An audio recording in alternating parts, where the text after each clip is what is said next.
Big Boar Barbecue presents Seven Rivers Racing on KQEG-TV with Dan the Voice Diker, Billy Doc Niles, and Paul the Statman Reichert.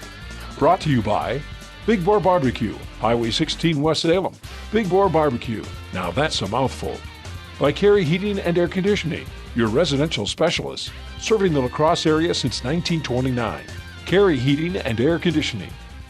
Welcome back, race fans. Seven Rivers Racing, KQEG-TV, Doc, Paul, and Dan. And coming up another busy weekend at the Tomah Sparta Speedway and the La Crosse Fairgrounds Speedway. A couple of first-time winners at La Crosse and a great crowd again at the Tomah Sparta Speedway. Do want to mention, if you want advance tickets for the La Crosse Speedway, we've got a lot of big shows coming up here over the next couple of weeks. Regular program this weekend, Trailer Race of Destructions, the 31st, Smash-A-Rama, Night of Destructions right around the corner. Go to lacrossespeedway.com and you'll see it right there. There's a little green button right there that says buy tickets now. Click on that and you can get advance tickets to any regular season program that we have at La Crosse between now and the Night of Destruction. And of course, you fellas have seen the lines for the Trailer Race of Destruction. You've seen the lines for the Night of Destruction. And there's people trying to get in about 8 o'clock, and we start the show at 7. So highly recommended to get the advance tickets now. I don't think people listen to us when we say you got to get there early to get a good seat. That's just because there's so many people that are there, and we get outside the racing realm, there's the families that come out that don't normally watch the racing program. So get those advance tickets now, folks, because we got some big shows coming up. We are brought to you by Big Boar Barbecue, our title sponsor. Once again, voted #1 in La Crosse County for #1 barbecue and #1 caterer. Congratulations to them. We're going for #8 this year. Carey Heating and Air Conditioning. Once again, it's warm outside. Why haven't you had that air conditioner checked out? Plus, let's face it, folks, in about 3 or 4 months, you're going to need that furnace again, so make sure you get that furnace tuned up. Also, fans are still hiring technicians. Yes, they are. Carey Heating and Air Conditioning. Great pay, great benefits, and a great company. Great company to work for. Get out, check that out. Fansarena.com giving us our great, wrong arm, Dan.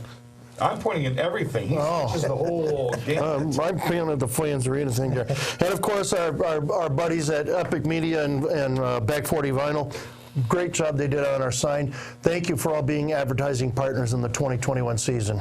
Let's take it back to the La Crosse Fairgrounds Speedway double 20s for the fair last week. I spent 3 hours at the fair, too. I won a couple of goldfish, and they died the next morning, so Hallie wasn't too happy about that. Didn't take care of them, did you? Yeah, we did. They just died. They're fair fish. That happens. Hey, how about 220 lappers at La Crosse Speedway? Let's rewind the first one. What a night. This is probably one of the best late model races we've had, and every single one of them just keeps getting better. 6 cars vying for 2 positions late in this one, and it was going to be Adam Degenhardt versus Justin Mulliken. Mulliken let one slip away a couple of weeks ago. Wasn't going to happen Saturday night. With about 6 to go, Degenhardt's challenging Mulliken for the lead. Mandy McKinney spins down the back straightaway, brings out a caution, sets up a 2-wide restart, and Justin Mulliken put his foot to the floor, extended his lead by about 2 car lengths over Adam Degenhardt around turn 2 down the back straightaway into victory lane, his first ever feature win in a late model. The entire Eichelberg family was down there, and he said at the end of the race to say Degenhardt and Nick Mergic, who was coming on strong for third, didn't make him work for that. He sure did, and I tell you what, there were some tears in the house. There were definitely. I noticed some tears. That was a great job by Justin in that feature. Could Justin make it 2 for 2, Paul? Well, let's find out. A little hard to get going in that second feature there. A couple of yellows as the field were coming to green, unfortunately. Nick Clemens took the lead early, but then here comes Nick Mergic. He gets under Nick Clemens off lap 6 restart and ends up fully in charge by lap 7, and he slowly starts pulling away from the field. Degenhardt gaps to second, but by about lap 13, but there was no way he was going to catch Mergic, who was the fast qualifier in the night, coming within a 1/10 of a second of Tom Majeski's track record, claims his 2nd win of the season. And I'll tell you what, that's the best we've seen Nick Mergic run in probably about 4 weeks, and he had been at slow as well. He doesn't know what the bugs have been in his car, but He's got him worked out. A newcomer in a modified to the sportsman division. Modifieds have been populating the sportsman division with the breakout rule here. They're able to compete. And first of all, you got to rewind back to the mid part of the feature. Big accident takes out 2 contenders in Fire Marshal Bill Schott and Justin Berg. But in the end here, it comes down to Ben Bain and Jesse Green side by side. What a great race this was, all the way to the white flag lap. Green going to bobble a little bit coming off of turn 2. Bain's going to get out in front of him, capture first time coming to La Crosse, going to capture his first feature. Jesse Green will get second, and point leader Sam Niles will finish third. Hobby Stocks, it was Scott the Donut Malum. He was in Alex Rude's number 42 Hobby Stock for Saturday night, and it looked as though he was going to drive away and win this one. Malum was all over the place. Tom Farr just had a hard time catching up. 2 to go. Here comes Farr's 107, turn 3 of the last lap. Farr passes the Donut Man and gets his 3rd straight feature win and his 3rd straight consecutive clean sweep of the division on the Action Track quarter mile. It's been a while since we've seen something like that. Minivans back out again with some fairly familiar names. Yes, we had a new one. Dan North took the lead at the start of the race, but then along came the master of the minivans, Rob Stanfield, taking the lead from him. Then Al Barros tried to challenge Rob late in the going, but Rob was able to keep Al in his rearview mirror and ends up claiming his 2nd straight feature win of the season. Had some fantastic names come back on Upper Midwest Vintage Racing Series. Jerry Ellsworth brought that old 57 Chevy out that he had at Fest a couple years ago. The number 17 was good to see him back. The rest cast of characters were back again. You knew who they were. You knew the cars. And the gentleman, Billy Doc Niles, that won the Upper Midwest Vintage Racing Series, out of all those drivers on that big track, knows it probably better than anybody else. Yeah, former track champion Todd Koresh. Okay, we got a yellow flag here with a lap to go, so it's going to be a shootout between him and Jim Kalseth. Kalseth's been very fast in that, what is that, a Nova? Mustang, yep, that Mustang. And he has just been phenomenal with that car, but when it comes to Koresh, you're not going to beat him on his home track when he knows the shortcuts. Koresh will pick up his first Vintage Series feature of the year. That was his first in almost 10 years, was it? No, he's actually won in Vintage before. Yeah, he won Fest a couple years ago. That's the first one he's won in many years. But man, that was the last good lap shootout between Kulseth, who had won a heat race earlier in the night in that red and silver 1974 Mustang. And again, I want to thank all the Upper Midwest Vintage Racing Series guys that came up. They did a fantastic job. Nobody wrecked this time. Hey, and a shout out to my boy Ralphie Catone winning the heat race too. And Brian Lee in a new car this time. That was the Johnny Ziegler lookalike. Johnny Ziegler throwback, which we'd never seen before. We'll see them back at Oktoberfest. Minivans ran the second of the line race. I love any kind of a second of the line race because it doesn't matter what you do for the first 5 laps, it's what you do in laps turns 3 and 4 in the last one. We had almost 5 wide and 2 coming from behind, and Zach Leach, Mr. Patience, it was about that much that he passed the line over, and he ends up taking... Did he win it by a whisker? No, his whiskers were knocked off earlier in the night. He had some serious problems with that van, so it was nice to see that he picked up the win. Again, lacrossespeedway.com, got some big shows coming up. Don't want to wait in line. Go to lacrossespeedway.com, look in the upper left-hand corner. It says buy tickets. Click on that, and there's the entire schedule for the rest of the regular race season. When we come back, we're going to show you what happened at Tomah. Bandoleros came out. Ooh, what a bad, scary one we had qualifying. Yes, just in qualifying. Oh, my gosh. And he returned. Yes. We'll talk about that next on 7 Rivers Racing. Are you tired of the typical fundraiser? Well, Big Boar Barbecue can offer you an alternative. How about a pork dinner? Pork, beans, and slaw. A complete meal. It's different, it's fast, and it's easy. And you don't pay for what you don't sell, guaranteeing you make a profit. So if your church, school, sports team, or special cause needs a fundraiser, call us today. We've helped all sorts of groups raise thousands of dollars. Big Boar Barbecue, Highway 16, West Salem. Now that's a mouthful. At Big Boar Barbecue. American Standard Heating and Air Conditioning is built to a higher standard, so you can focus on the problems in your life that really actually matter. Like figuring out which remote turns the TV on, or the smell in the vegetable crisper that in no way can be vegetables, or finding your phone when you leave it on vibrate. Whatever you're worrying about, it won't be this. American Standard Heating and Air Conditioning. Built to a higher standard. Welcome back. 7 Rivers Racing, KQEG TV. Remember to find us on YouTube, 7 Rivers Racing. I looked at the analytics this week. We've had over 1,700 different people watch our videos in 27 different states and 9 different countries. So then I went to Facebook and looked at the analytics on there. Then I compared that to the radio page. We've had people listen to the radio show in 13 different countries. We've had over 77,000 different listeners in 12 years. Oh, wow. I hope they're not listening to us to take English. No, I mean from the all over the place. It's just phenomenal. So we greatly appreciate the support of the radio and the TV show.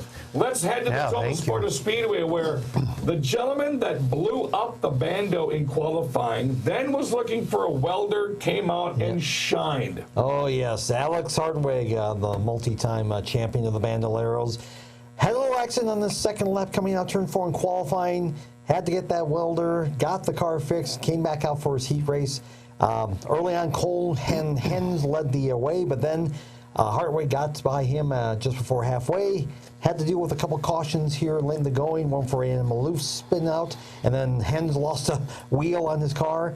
But Hartwig pulled away on the final restart and ends up claiming his 5th straight Bandolero feature win at Tomah.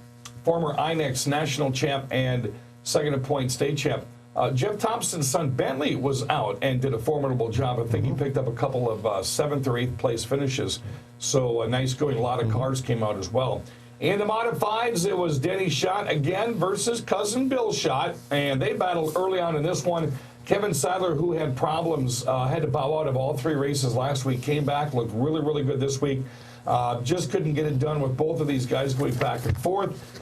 Denny, of course, ends up about a 3-car advantage over his cousin Bill in turns 3 and 4, and picks up his 2nd win of the year at La Crosse. Kind of a reverse of what happened the week before when it was reversed. This has been interesting between these guys.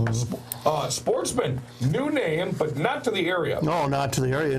Jason Stark gets out to the front. Dan Fry and James Hendricks would finally get their way through the pack, kind of battling back and forth with each other, trying to cut into Stark's lead the best they can.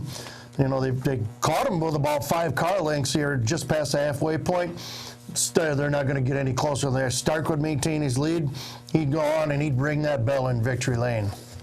Interesting when it came to the hobby stocks. Remember last year we had a former Bandolero driver show up in a hobby and did a fantastic job. So the same thing happened Friday night. Thought we were going to get a new-time winner. Yeah. Mike Krieger Jr. Got the lead at the midway point of the race, and then Andy Moore came along, and those two had a pretty good tussle. Both made contact with about 5 laps to go, and that eventually led to a flat tire for Andy with 3 laps to go to bring out the caution. Kruger looked like he was going to pull away, but then here comes Bandolero driver Tucker Bodendorfer. He tries to make things interesting for him on that final restart, but Kruger pulls away to claim the 2nd win of the season for him. So. Bodendorfer, along with his brother that run Bandolero, was only like 14 years old, and the car looked good, and man, I tell you what, he drove the wheels off that thing. In the Hornets, point leader Mason Morphy used the outside lane of powered pad Zach Oliver, who we thought may have had a chance to win this one. That was about lap 9. Then here came Paul Finch, who came to life after a couple of low races here the past couple of weeks.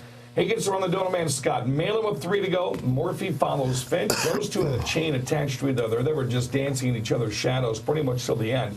After the white flag dropped, they switched around. Morphy went to the outside to get a run on Finch, which he did. And he drove down the back straightaway, drove the wheels off that 3rd checkered flag win of the year for Morphy. Another huge collection of 6-shooters. 6-shooters, yeah, one of the biggest fields that we've seen in a while here in Tomah. Andrew Moore would break out to the lead on lap 2, and while he's trying to stretch out his lead, he got Tim Murphy and Matt Moore trying to slice and dice through the pack to get towards him.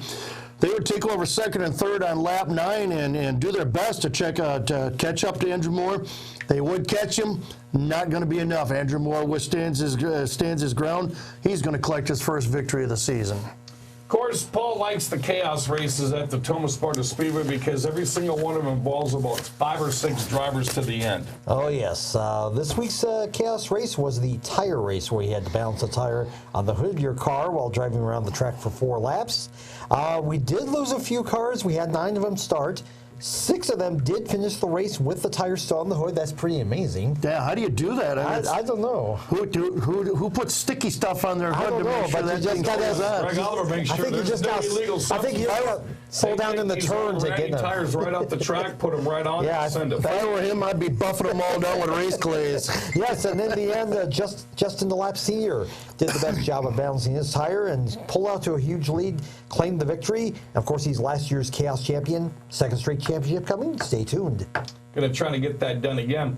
Remember, folks, coming up August 29th, it's a Sunday. It's going to be the second annual Hobby Fest, and talk is stirring right now. Last year, we had close to 50 or 60 hobby stocks coming from 4 different states. And word has it this year that's going to be bumped up a whole lot more. It's one of the biggest hobby stock races in the Midwest. And just when you thought hobby stocks, there's 4 at this track, 10 at this track. Look at Jefferson and look at Rockford and look at Madison and the guys that came up last year. When you start seeing 60 or 70 of these old Caprices and Chevelles and whatnot, Monte Carlos. it's going to be quite the show again on Sunday, August 29th. Remember to get that one mapped out. It's going to be driver fan photo night Friday night at the Tomah Sparta Speedway. Every division is going to be lined up from turn 1 to 4. When we come back, we're going to have 2 guests on that are involved in 5 different divisions, all at the La Crosse Speedway. That's coming up next on 7 Rivers Racing. 7 years and counting. Hi, Jerry here. For 7 years in a row, Big Boar Barbecue has been voted the best barbecue and caterer by the people of La Crosse County. I am humbled by your praise. We work our hardest to provide good food and service to any size group, from a small lunch to large wedding reception. We can provide full service or just drop off the food for you to serve. But dates are filling fast, so call us today. Big Boar Barbecue and Catering, Highway 16, West Salem. A delicious mouthful. At Big Boar Barbecue. American Standard Heating and Air Conditioning is built to a higher standard, so you can focus on the problems in your life that really actually matter. Like figuring out which remote turns the TV on, or the smell in the vegetable crisper that in no way can be vegetables, or finding your phone when you leave it on vibrate. Whatever you're worrying about, it won't be this. American Standard Heating and Air Conditioning, built to a higher standard. Welcome back, 7 Rivers Racing, KQEG TV. Of course, we've kicked the Penguin off the TV set again. He brought food for everybody else, but not us. Yeah, So that's what is this? Your birthday present for Lucey, and he doesn't bring us any. Where's my cheddar chips? Didn't refill water, didn't do nothing, so we just kicked him off the set. Our guest for this segment, Brody Lucey, is somewhat of a newcomer in the action track quarter mile. Currently running 5th in minivans, currently running 18th in street stocks, and with my new glasses, 9th in 6-shooters. And Matt Miller, currently running 8th in 6-shooters and 8th in Hornets. Gentlemen, thanks for coming on. And by the way, they're having us. Both in novelty, 7th and 8th in novelty also. They're buried in that, though. We already have a champ for the novelty. Dang it, Robert. Again. Yeah, again. Well, that's like what happened last week. John Hebner had a chance to win a championship this year, and he didn't know that they were going to do a minivan. We have second over the line last week. Yep. And he's a nice guy. He wasn't getting ticked off or anything like that. He's like, man, he goes, there goes my chance at the championship. I didn't know, or else I'd have pulled my van out of the weeds real quick and came out and ran. But it wasn't in the cards for him last week. Well, I'll tell you what, I've got to learn you guys quite well over the past couple of years. And first off, Bernie, you just seem to be having a blast in that minivan. No, it's a lot of fun. It's actually probably more fun to drive than the car is. It's a little bit more competitive, more even out there. We're all about the same. And I'll tell you, it's not, and I was going to say, it's not just the Rob Stanfield show anymore. You weren't there 2 weeks ago. You made Robert work for that feature win because it looked like you were about to get your first. I was. I made one mistake, and that's all it takes. A little high out of 2, and he took advantage of it. So just live and learn, right? But it's Rob Stanfield. We've watched him, 4 years now? He flips back and forth with that same van. He gets it, Hebner gets it, he gets it. So unfortunately this year he has it. Yes. You had to face that. He spends so much time in Victory Lane, he's going to start asking me questions. Yeah, he won, 5 out of 6 races here a couple of weeks ago. So, but it was nice to see a new challenger, and I heard a lot of people talking about you afterwards in the grandstands. Oh, that's good. I said, man, I'll tell you what, Stanfield's just not going to start walking away with these anymore. And that's why we need to get you in a minivan. Eventually. Now, you dabbled in, I thought you ran a van once or twice. The minivan that he's running right now, I was supposed to run last year, and he ended up getting it. Okay, okay. I First ended up, up having a 6-shooter in the Hornet. Bertie could run street stocks and 6-shooters because it's an American-made 6-shooter, so that's why he's in both divisions. Talk about the 6-shooters and the street stocks, because I tell you what, that class is not growing just at La Crosse, but it just keeps growing at Tomah. It does. Actually, I plan to visit Tomah on the 30th. I'm going to go over there for my first race Oh, the at Tomah. 6-shooter shootout, yeah. Yes, so I'm going to visit there. No, 6-shooter is a fun class to run. I got a new car for this year. It was new. It's a little dinged up right now, so I got a few struts to replace and get it back into shape. But no, it's a very competitive class. A lot of emotions out there. Yeah. So there's a lot of emotions. The past couple of weeks. There's a lot of emotions. A lot of people who would do, who really want to win. So. Yeah, Matt, talk about how you two got together as a team here, because all of a sudden, about the middle of last year, we started hearing about the Miller-Lucey race team. How'd you two come together to be a team? Well, my girlfriend, Kat, and She's right over there by the Bernie's That's, boy. that's her behind the camera. I Yeah. wanted her to lay here in the step, but she wouldn't do it. They both worked together, so they were over at our house when I got my first Hornet car last year. Well, not first, but first one for last year. And here we are now. And then you guys had, and it was unfortunate because I couldn't DJ because I do so many out there. I was there. You guys had your first ever smoker and racing benefit for those that don't know what a smoker is, and very successful from what I heard for your first year out. It was great. Non-Alaska Legion put on a great venue for us. Told you now they gotta get that calendar out. If they want me to do that thing, we gotta talk here real quick before the end of the season. You know, I was there for their party, and you know they did the auction.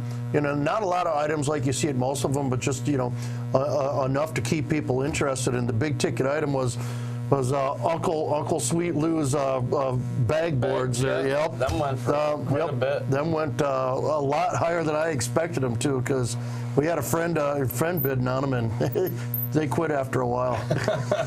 Matt Miller also runs what's turned into be a very interesting Hornet class this year. On any given night now, yeah, Michael Walks blew up here a couple weeks ago. We don't even know if he's got a motor to come back anymore. Cheyenne Stanfield's barely holding on to a lead like she did last year against Jimmy Bjorkman.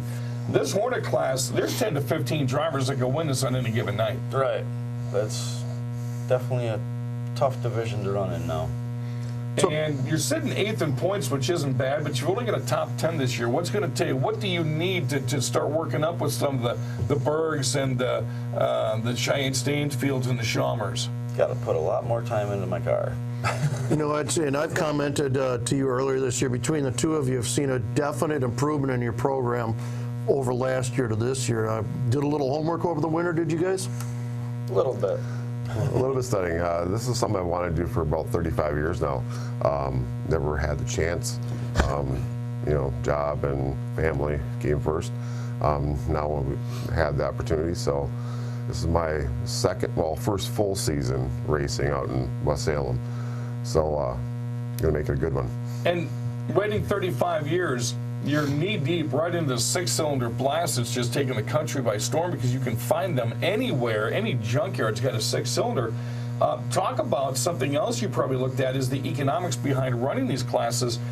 You've got two cars. One car you can run in 2 divisions, and then a busted-up minivan. Economically wise, it's not bad. It's not bad. It's not very expensive.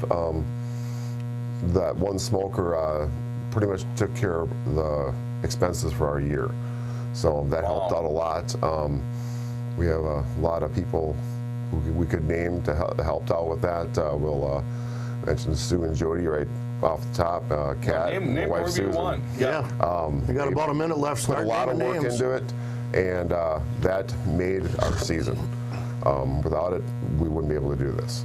I think I had Justin DeLapp smoker that night. So what was cool was the 600 guys from yours came over to ours, and then ours came over to yours. And it was like one big family helping each other out.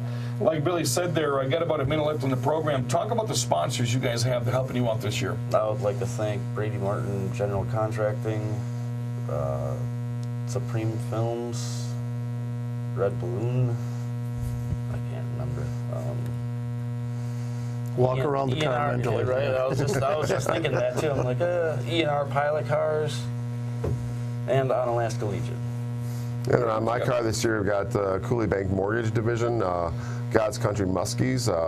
You find them out on the web at lacrossemuskies.com.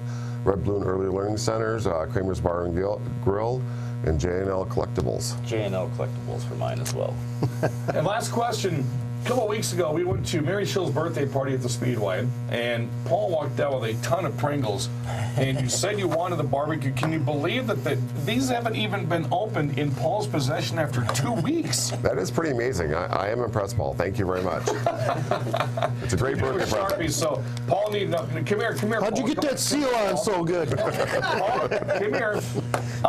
You need to autograph this for Bernie as we get out of the program. I want to thank both these guys coming on, Matt Miller and Bernie Lucey. They're great guys to talk to, great guys to have beers with, and it's been fun. Billy and I have talked about that, watching these guys impress and get better Getting faster each year. Yeah, each week. Trying to. All right, that's going to do it. Paul's autographing cans. I want to thank the girlfriend for joining us as well. Find us on YouTube, 7 Rivers Racing. We'll be back next week with more here on KQEG TV. You've been watching 7 Rivers Racing on KQEG TV with Dan the Voice Diker, Billy Doc Niles, and Paul the Statman Reichert. Brought to you by Big Boar Barbecue, Highway 16 West Salem. Big Boar Barbecue. Now that's a mouthful. By Carey Heating and Air Conditioning, your residential specialist, serving the La Crosse area since 1929. Carey Heating and Air Conditioning. Thanks for watching 7 Rivers Racing on KQEG TV. Would you like a job making people happy? Well, I believe we can help you out. Big Boar Barbecue and Catering has openings for both full and part-time work. Days, nights, or weekends. Need to be free on weekends or need to be done by the time the kids get out of school? We can work with that. We need hard-working, energetic people who love to make people happy because our food makes everybody happy. Join the team at Big Boar Barbecue, Highway 16 West Salem. Now that's a mouthful. Big Boar Barbecue.